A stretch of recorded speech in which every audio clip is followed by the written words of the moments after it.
the Honorable Mathys, and this is Honorable Mathys's maiden speech.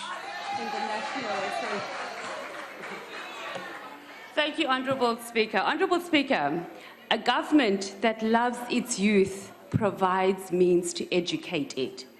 And this is not the case with the current government. We are on our own. Students, you are on your own.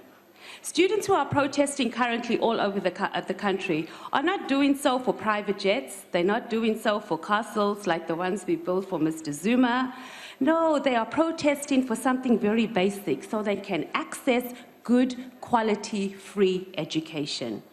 The fact that students have even resolved to these protests is proof that we have a government that has no interest in building an educated nation. And the genesis of this current higher education crisis can be traced back to policy decisions made by the ANC as soon as they took power in 1994. Despite numerous conference resolutions of the ANC, which were unequivocal about the critical importance of free education in creating a society based on values of equality and prosperity, we still have an education system that is not representative and which excludes students because they are poor and because their parents are unemployed. And it doesn't apply to you students there at the back, obviously. Currently, levels of public spending on universities sit at around 0.08% of the gross domestic product, which is a low by global standards. And only 5% of South African families can comfortably afford to pay university fees for their children.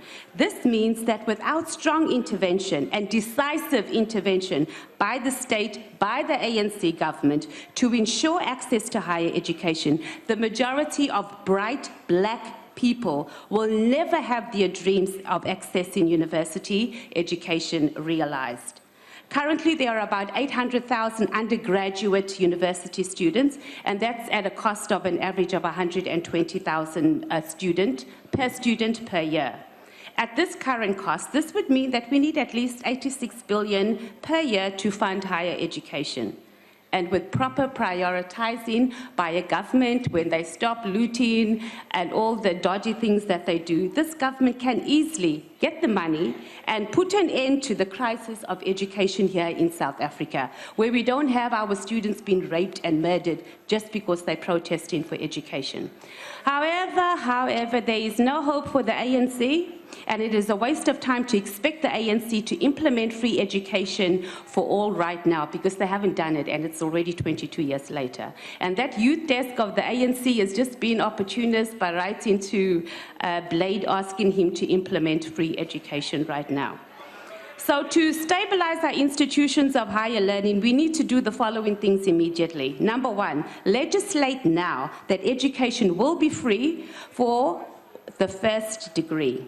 And this commission that Mr. Zuma keeps setting up and all those commissions are not going to help. We know what needs to be done. Can we just do it already?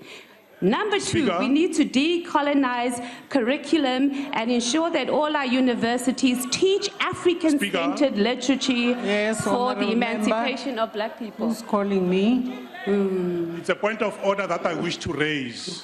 The member referred to Minister Nzimande as Blade.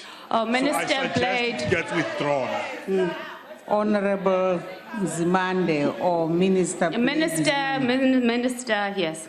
All right. Okay, I'm going to go back now. Number two, we need to decolonize the curriculum and ensure that all our universities teach African-centered literature for the emancipation of African people. Then we won't have young girls at the age of 13 protesting about hair. Number three, stop with immediate effect the suspension and expulsion of student activists and university-sponsored violence against students.